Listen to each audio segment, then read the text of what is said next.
Doctor Sheikh से request करूंगा कि कृपया हमें अपने बारे में थोड़ा बताएं और अपने विचार रखें।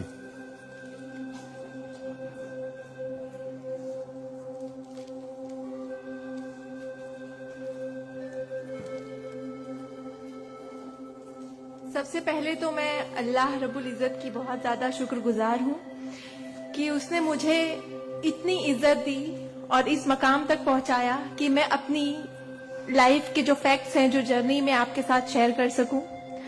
मैं बहुत ज़्यादा शुक्रगुजार हूँ भारत विकास परिषद की प्रेसिडेंट सुनील शाह की, और उससे ज़्यादा शुक्रगुजार हूँ यहाँ पे हमारे प्यारे डॉक्टर अनिल मुरारका सर की, जिनके सपोर्ट की वजह से हम बहुत सारी जगह पे जाते हैं और लोगों को मोटिवेट करते हैं। और जितना डॉक्टर अनिल मुरारका सर एक डिसेबिलिटी को लेकर जितना कंसर्न्ड है, उतना मैंने किसी को नहीं देखा। तो I really thankful for him for that. 2008 मैंने अपना 10th क्लियर किया था। मैंने टॉप किया था पूरे जोगेश्वरी में विद 92.15% लेकर, और मेरा ख्वाब था कि मैं डॉक्टर बनूं और लोगों को सर्व करूं। मैं मिडिल क्लास से ताल्लुक रखती हूं। मेरे जो अब्बू हैं वो वेजिटेबल वेंडर हैं, तो हमारे घर पे बहुत फाइनेंशियली प्रॉब्लम थी। तो मेरा बस एक ख्वाब था कि मैं डॉक्टर बनूं, लोगों की हेल्प करूं, और उसके लिए मैंने साइंस में एडमिशन लिया। देन 11 साइंस जब मैंने एडमिशन लिया, मेरा कॉलेज बांद्रा में था और मेरा घर जोगेश्वरी में। मैं रोज लोकल ट्रेन से ट्रैवल करती थी Jogeshwari to Bandra. 7 October 2008 that was the day जब मैं कॉलेज से घर वापस आ रही थी। मेरे सेमेस्टर चल रहे थे उस वक्त, और सुबह 10 बजे का वक्त था। 10 बजे आप सब लोग मुंबई से बिलोंग करते हैं, सबको पता है लोकल ट्रेन में बहुत रश आर होता है। वो ट्रेन जब अंधेरी से निकली, मैं अपनी सीट से उठी और मुझे नेक्स्ट स्टेशन मेरा जोगेश्वरी था, मुझे वहां उतरना था। लेकिन मेरे सीट से उठने और स्टेशन के आने तक के बीच में वो एक लम्हा था जिसमें मेरी पूरी जिंदगी बदल गई। मैं जब सीट से उठी, उसके नेक्स्ट मोमेंट मैंने अपने आप को ट्रेन की पटरियों के नीचे पाया, और जब मेरी आंखें खुली तो वही ट्रेन जिसमें मैं ट्रैवल कर रही थी वो मेरी आंखों के ऊपर से बहुत तेजी से गुजर रही थी। एक लम्हे को लगा कि मैं कोई ख्वाब देख रही हूं, लेकिन जब ट्रेन पूरी तरह से मेरे पैरों से गुजर गई, मैं वहां हेल्पलेस थी। और जब बहुत दूर जाके किसी ने ट्रेन रोकी, वो ट्रेन रुकी, और उस ट्रेन को रुकता हुआ देखकर मुझे एहसास हुआ कि मैं कोई ख्वाब नहीं देख रही हूं, मैं सच में ट्रेन से गिर चुकी हूं, और मैंने अपनी दोनों टांगे उस ट्रेन के पहियों के नीचे आ गई है जिसमें मैं ट्रैवल कर रही हूं। वो पूरी 12 डब्बे की ट्रेन मेरे पहियों से गुजर गई। किसी ने चेन रोकने की हिम्मत नहीं की। और मैं जब वहां गिरी तो लोगों ने मुझे देखा, और 10-15 मिनट बाद काफी लोग आए, मेरे आसपास खड़े हो गए। मेरे पास सेलफोन नहीं था। मैंने अपनी बैग से उस वक्त डायरी निकाली, मैंने लोगों को फरियाद की, बहुत रिक्वेस्ट की, बहुत रोया वहां पर कि मेरे घर पे एक फोन कॉल करके बता दो कि मैं यहाँ पे हेल्पलेस पड़ी हूँ विथ हेवी ब्लीडिंग, मेरे बचने की कोई चांस नहीं है। एटलीस्ट मेरे घर वालों को पता होना चाहिए कि मैं यहाँ पे इस हालत में हूँ, मुझे लावारिस लाश बन के नहीं मरना है। बट उस वक्त मैं यही कहूंगी कि अल्लाह ताला की मसलहत थी। अल्लाह ताला उस वक्त जो मेरी तकदीर में था, किसी ने मेरी हेल्प नहीं की, और मैं वहां पे 30 मिनट ऑलमोस्ट मैं ट्रैक पर विथ हैवी ब्लीड, मेरे दोनों पैर ट्रेन के पहियों के नीचे आ गए थे। मैं उसी हालत में पड़ी रही और मैं कॉन्शियस थी। मैं बस लोगों के सामने रो रही थी कि मुझे कोई पानी पिला दो, कोई घर वालों को कॉल कर दो, लेकिन किसी ने हेल्प नहीं की। And after 30 minute I got railway help. Then मुझे गवर्नमेंट हॉस्पिटल लेकर जाते हैं, वहां पर भी कुछ ओटी स्ट्राइक होता है, मुझे फौरी ट्रीटमेंट नहीं मिलता है। एंड देन मेरा एक्सीडेंट सुबह 11 बजे होता है और मुझे 6 बजे जब मेरी फैमिली प्राइवेट हॉस्पिटल लेकर जाती है, then I got a treatment. And उसके बाद 16 साल की थी मैं जब मेरे साथ ये एक्सीडेंट हुआ। आप समझ सकते हैं 16 साल की उम्र में 1 मिनट में मेरे 2 पैर कट गए थे, मैं डिसेबल हो गई थी, मैं हेल्पलेस हो गई थी, मैं खुद से उठ नहीं पा रही थी, ना बैठ पा रही थी, ना एक तरफ से दूसरी जगह मूव हो पा रही थी।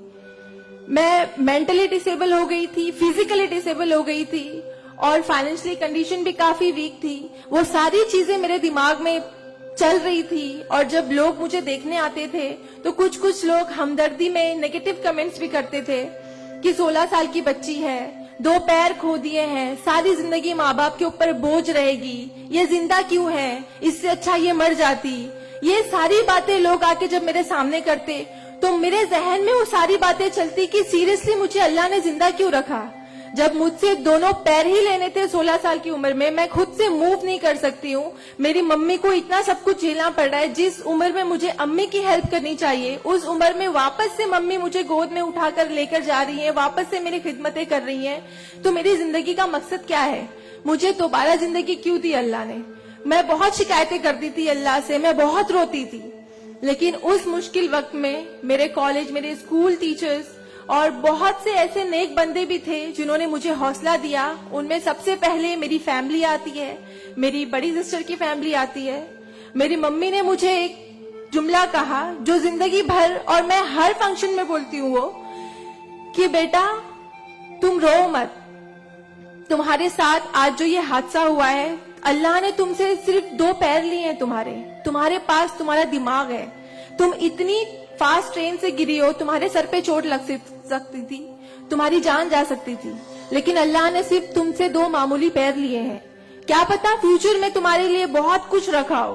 तब मुझे बातें उनकी समझ नहीं आती थी, लेकिन अल्हम्दुलिल्लाह अल्लाह का लाख लाख शुक्र है कि आज इस मौके पर जब लोग मुझे एज अ इंस्पिरेशन समझते हैं, एक आइडियल करते हैं, तो मुझे समझ में आता है कि मेरी अम्मी सच बोलती थी कि हौसला रखो, सिर्फ 2 टांगे गई है। आज मैं जब अपने प्रोस्थेटिक लेग से चलती हूँ तो लोगों को पता नहीं चलता कि मेरे पास 2 पैर नहीं है। मेरा एक पैर थाइस के पास से नहीं है, दूसरा नी के पास से नहीं है, बट लोगों को ये अंदाजा नहीं होता है। तो बस मेरी अम्मी ने जो एक बात कहा था कि अल्लाह पे यकीन रखो बच्चा, तुम्हारे साथ जो हो रहा है और जो होगा वो सब अल्लाह ने प्लान किया हुआ है, तुम बस हिम्मत मत हारो कभी भी, और बस डटे रहो अपने जुनून के पीछे कि तुम्हें डॉक्टर बनना है। तुम्हारी 2 टांगे नहीं तो क्या हुआ, तुम्हारे पास दिमाग है, तुम ज़हीन हो, तुम आगे बढ़ो।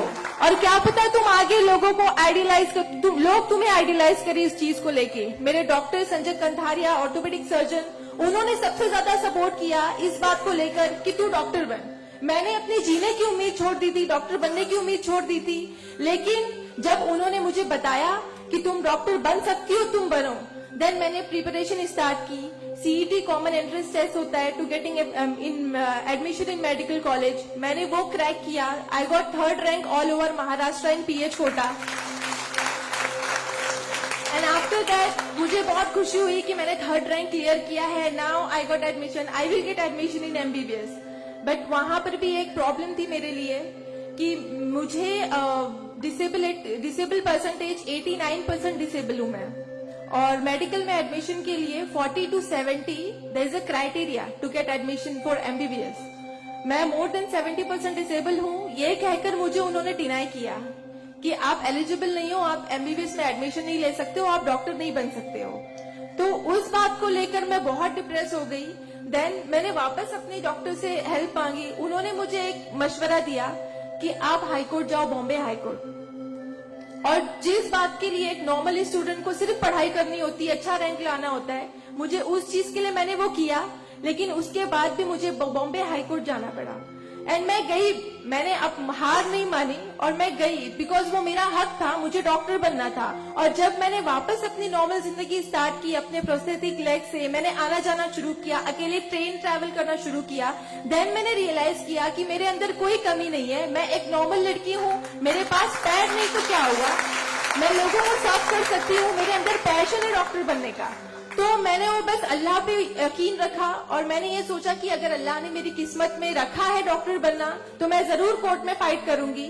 एंड देन मैं बॉम्बे हाई कोर्ट गई इन 2011 और वहां पे मेरा केस मोहित शाह, चीफ जस्टिस मोहित शाह ने देखा, उन्होंने मुझे ऑब्जर्व किया, मेरे प्रीवियस स्टडी रिकॉर्ड्स देखे, वो सारी चीजें देख के, और उन्होंने जब मेरा पैशन देखा डॉक्टर बनने का, सर्व करने का, देन उन्होंने मेरे फेवर में फैसला दिया। एंड 2011 अल्लाह का लाख लाख शुक्र है कि मुझे इंडिया के टॉप मोस्ट कॉलेज में एडमिशन मिला, which is Seth GS medical college and KEM hospital.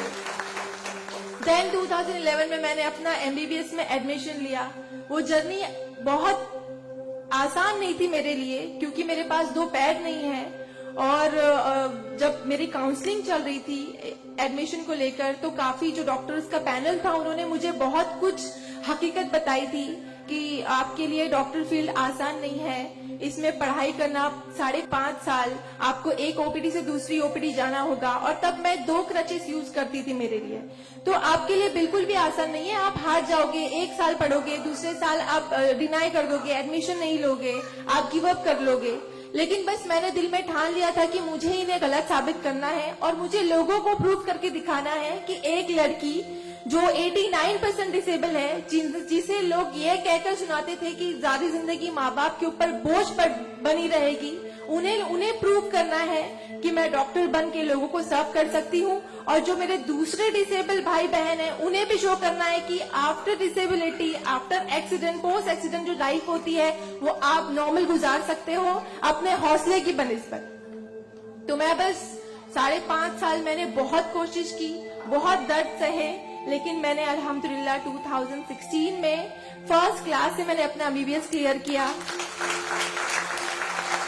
और इस बात को देखते हुए मुझे बहुत खुशी होती है, इस बात को बहुत प्राउड मोमेंट था मेरे लिए कि इन 2016 ऑन वुमेन्स डे 8 मार्च मुझे बॉम्बे हाई कोर्ट में फेलिसिटेट किया गया, जो एक हिस्टोरिक मोमेंट था वहां पर कि आउटसाइड से किसी को उन्होंने फेलिसिटेट किया। देन उसके बाद मुझे काफी कॉल्स आए एज अ मोटिवेशनल स्पीकर, मुझे काफी अवार्ड्स मिले, और तब मैंने सोचा कि मेरी जर्नी सिर्फ एमबीबीएस तक नहीं है, मुझे लोगों को और प्रूव करना है कि 89% डिसेबल होके अगर मैं एमबीबीएस कर सकती हूँ तो मुझे मेडिकल फील्ड की हायर डिग्री अचीव करनी है, which is MD, medicine in doctor in medicine. Then मैंने उसके लिए भी कॉमन एंट्रेंस टेस्ट दिया, and again I got third rank in all over Maharashtra. और यहाँ पर भी देन अगेन उन्होंने प्रॉब्लम क्रिएट की मेरे लिए। After completing my MBBS with flying colours, उन्होंने वापस मेरा मेडिकल एडमिशन डिनाई किया कि आप नहीं कर सकते हो because you are 89% disable. Then मुझे एक बहुत हम्बल इंसान मिले, member of parliament Kirit Somaiya sir, उन्होंने फौरन से मेरी एप्लीकेशन सेंट्रल हेल्थ मिनिस्टर के पास लेकर गए, और वहां से विद इन 2 डेज ये जो क्राइटेरिया है 40 to 70% डिसेबिलिटी का मेडिकल में एडमिशन के लिए, this is a 20 years old clause, और विद इन 2 डेज ये क्लॉज चेंज करवाया उन्होंने बिकॉज ऑफ माई एप्लीकेशन। वो क्लॉज चेंज होके बस ये है कि मिनिमम 40% क्राइटेरिया है, और मोर देन 70% जो भी डिसेबल हैगा they will get admission in medical field. तो मेरी जो जर्नी थी यहाँ तक की, और उसके बाद मैंने रिसेंटली 2019 में मैंने एमडी में एडमिशन लिया, और with same college Seth GS medical college and KEM hospital, और मैं अभी रिसेंटली फर्स्ट ईयर रेसिडेंट हूँ एमडी पैथोलॉजी में। मेरी जो यहाँ तक की जर्नी है, मैंने बहुत अच्छे से तो नहीं बताया आपको, लेकिन बहुत सारी बातें मिस है इसमें बिकॉज मेरे पास टाइम नहीं है, आप लोगों को भी लेट हो रहा है। लेकिन ये सारी जो मेरी जर्नी है, ये सब बताने का मकसद यही है आप लोगों को कि जिंदगी में देखो चाहे कुछ भी प्रॉब्लम आए, बिकॉज मेरी लाइफ में मुझे लगता है कि सारी प्रॉब्लम्स थी, फाइनेंशियल प्रॉब्लम्स थी, फिजिकल प्रॉब्लम थी, मेंटल प्रॉब्लम थी, सारे ऑड्स थी मेरी लाइफ में, लेकिन मैंने बस 2 चीजें ध्यान में रखी। एक तो मेरी अम्मी की बात कि अल्लाह पर यकीन रखो, अल्लाह अपने बंदों से 70 माओं से ज्यादा प्यार करता है। एक माँ हमारी छोटे से दर्द को बर्दाश्त नहीं कर सकती, वो तो 70 माओं से ज्यादा प्यार करता है, तो हमें दर्द में कैसे रख सकता है वो? तो उसने जरूर कुछ अच्छा रखा है हमारे लिए। अगर छोटी सी प्रॉब्लम आई जिंदगी में तो उससे हार नहीं मानो, उससे लड़ना सीखो, हमेशा अपना हौसला जिंदा रखो, बिकॉज आपके पास अगर हौसला है तो आपकी लिए जिंदगी जीने की उमंग रहेगी, बिकॉज बगैर हौसले के कोई जिंदगी नहीं जी सकता।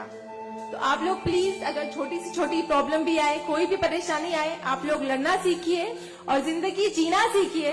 बिकॉज मेरे एक्सीडेंट के बाद मुझे लगा मैं इतनी सारी कोशिशें नहीं करती तो मैं आज यहाँ पर खड़ी होके एज अ डॉक्टर आप लोगों से इंटरेक्ट नहीं हो रही होती। तो बस कभी भी हार मत मानिए। और ये एक शेर है आप सबके लिए, हौसले की तुर्कश में कोशिश का वो तीर जिंदा रख। तरकश मतलब जिसमें तीर रखते हैं। हौसले की तरकश में कोशिश का वो तीर जिंदा रख। हार चाहे जिंदगी में सब कुछ, हार जा चाहे जिंदगी में सब कुछ, मगर फिर भी जीतने की उम्मीद जिंदा रख। Thank you so much, thank you all of you, मुझे इतने अच्छे से सुनने के लिए। और मैं बहुत ज्यादा थैंकफुल हूँ डॉक्टर अनिल सर की और भारत विकास परिषद की कि उन्होंने मुझे इतना सुनहरा मौका दिया आप लोगों से इंटरैक्ट का। Thank you. धन्यवाद।